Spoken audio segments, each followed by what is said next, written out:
Em um mundo que grita que você precisa de mais para ser mais, e se eu te dissesse que a verdadeira força reside no oposto? E se a busca incessante por acumular, por ter, não for um sinal de sucesso, mas sim uma fraqueza fundamental que está sendo explorada? Hoje, vamos mergulhar na pergunta que o sistema não quer que você faça.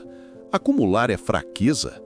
Usaremos a lição radical de Diógenes para desvendar um segredo psicológico que pode mudar a forma como você enxerga tudo.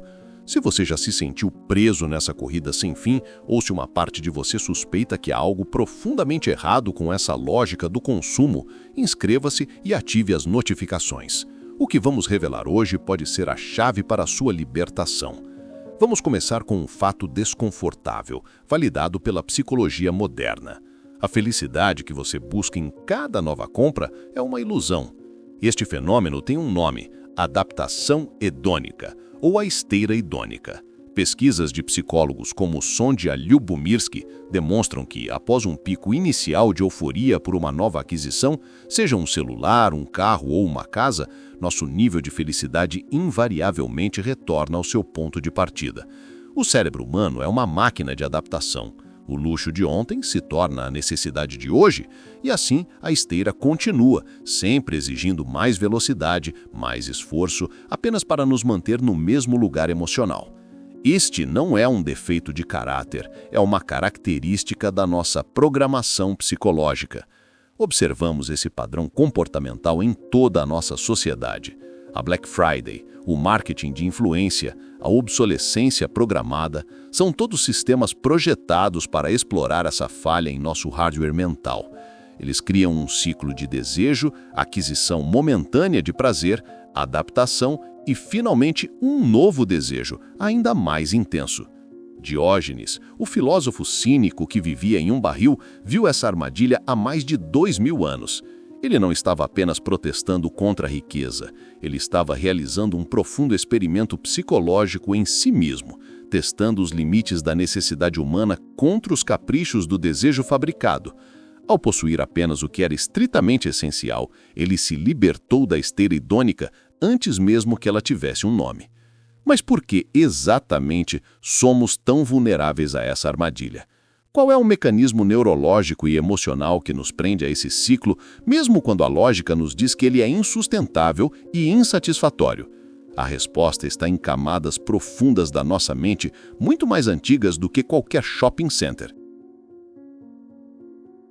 Esse ciclo vicioso não é um defeito moral. É um mecanismo profundamente enraizado em nossa biologia evolutiva e explorado por sistemas sociais complexos. A análise científica desse comportamento nos leva diretamente ao nosso sistema de recompensa cerebral, governado por um neurotransmissor que você já conhece, a dopamina.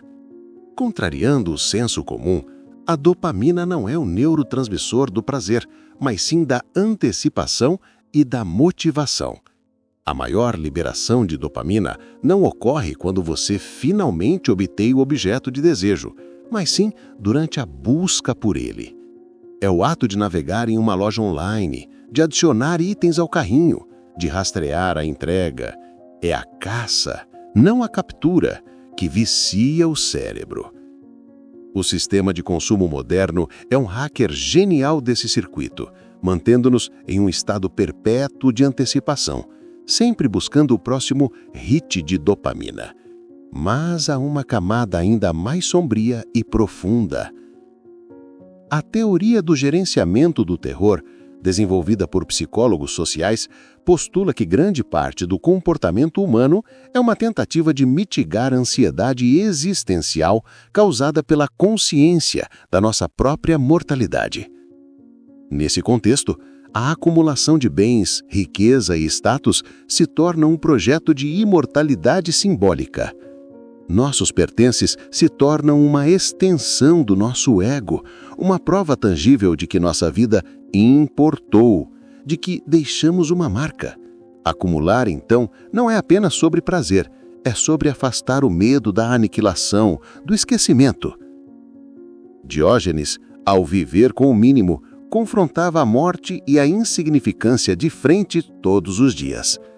Ele encontrava sua imortalidade não em objetos, mas na força de seu caráter e na liberdade de sua mente. Além disso, a teoria da comparação social de Leon Festinger explica como medimos nosso próprio valor comparando-nos com os outros. Em uma cultura que exibe o sucesso material como a principal métrica de valor, ficamos presos em uma competição sem fim. Se o vizinho tem um carro novo, nosso cérebro primitivo interpreta isso como uma queda em nosso próprio status social, gerando ansiedade e o impulso de alcançar ou superar. Essa teia de impulsos biológicos, medos existenciais e pressões sociais forma a prisão invisível da qual Diógenes tentou escapar. Ele entendeu que para ser verdadeiramente livre, ele precisava atacar não os sintomas, o desejo por um objeto específico, mas a própria doença, a crença de que seu valor residia em qualquer coisa fora de si mesmo. Se nossa própria mente está programada para nos sabotar, quais estratégias concretas e testadas podemos usar para hackear nosso próprio sistema e começar a nos libertar? Diógenes não era sobre-humano. Ele era um mestre da autossuficiência, ou autarqueia. Um conceito que a psicologia moderna, séculos depois, validou através de estratégias concretas e testadas empiricamente. Suas ações, que pareciam loucura para seus contemporâneos, eram, na verdade, aplicações brilhantes de técnicas de recondicionamento mental. A primeira e mais óbvia estratégia é o que hoje chamamos de minimalismo intencional. Estudos sobre simplicidade voluntária mostram consistentemente uma correlação positiva com o aumento do bem-estar subjetivo e a diminuição dos níveis de estresse e ansiedade. O ato de Diógenes de jogar fora sua única tigela ao ver um menino beber água com as mãos não foi um gesto de pobreza, mas de clareza. A técnica aqui não é apenas se livrar de coisas, mas um exercício cognitivo de perguntar implacavelmente: isto é verdadeiramente essencial para a minha vida e meu bem-estar? Esse processo ativo de discernimento fortalece o córtex pré-frontal, a parte do cérebro responsável pelo controle de impulsos, enfraquecendo as vias neurais reativas que governam o consumo impulsivo. A segunda estratégia é a prática da gratidão. Diógenes encontrava riqueza na luz do sol, na água fresca, na liberdade de não dever nada a ninguém. A neurociência moderna confirma que a prática regular da gratidão, como manter um diário de gratidão, efetivamente redireciona o foco do cérebro daquilo que falta para aquilo que já se possui. Isso combate diretamente a adaptação hedônica, ensinando o cérebro a extrair mais alegria e satisfação das circunstâncias presentes, em vez de sempre buscar a próxima fonte externa de felicidade. É um antídoto direto para o ciclo de dopamina da antecipação, pois gera contentamento no agora. A terceira e talvez mais poderosa estratégia é uma forma de terapia de exposição.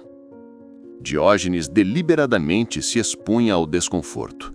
Dormia em seu barril em noites frias, andava descalço no calor, abraçava estátuas de bronze geladas no inverno. Ele estava se vacinando contra o medo da perda, o medo do desconforto, o medo de não ter o suficiente. Esta é a base da terapia de exposição e prevenção de resposta, uma técnica com suporte empírico usada para tratar transtornos de ansiedade. Ao nos expormos voluntariamente e em pequenas doses ao que tememos, como passar um fim de semana sem comprar nada, fazer um jejum de dopamina das redes sociais ou consertar algo em vez de substituí-lo, provamos à nossa amígdala, o centro do medo no cérebro, que podemos sobreviver e até prosperar sem o conforto constante do consumo. Mas aplicar essas estratégias não é como virar uma chave. Nosso cérebro e a sociedade em que vivemos criam uma resistência poderosa. O processo de mudança é real e exige uma honestidade brutal sobre o esforço e o tempo que ele realmente demanda.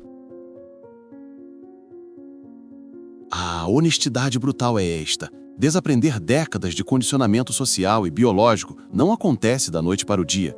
A jornada para se libertar da mentalidade de acumulação é um processo realista, cheio de nuances, e entender sua topografia psicológica é crucial para não desistir no primeiro obstáculo. Primeiro, devemos esperar o efeito platô.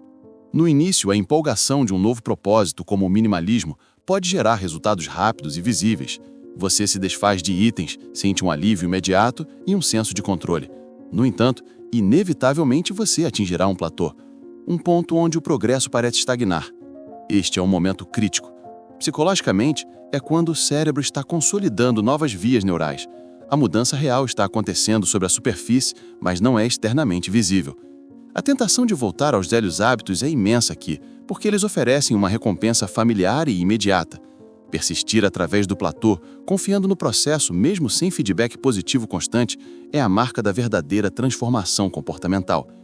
Em seguida, temos que lutar contra o viés de recência.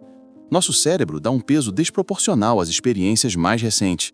Você pode ter sucesso por semanas em controlar seus impulsos de compra, mas uma única recaída, uma compra por impulso em um dia ruim, pode fazer você sentir que todo o progresso foi perdido. Isso é uma ilusão cognitiva. O processo realista envolve entender que haverá falhas. A chave não é a perfeição, mas a trajetória geral. É sobre aprender com a recaída. O que a desencadeou? Qual necessidade emocional ela estava tentando preencher? E usar essa informação para fortalecer sua estratégia, em vez de usá-la como uma desculpa para desistir. O ambiente também exerce uma força gravitacional constante.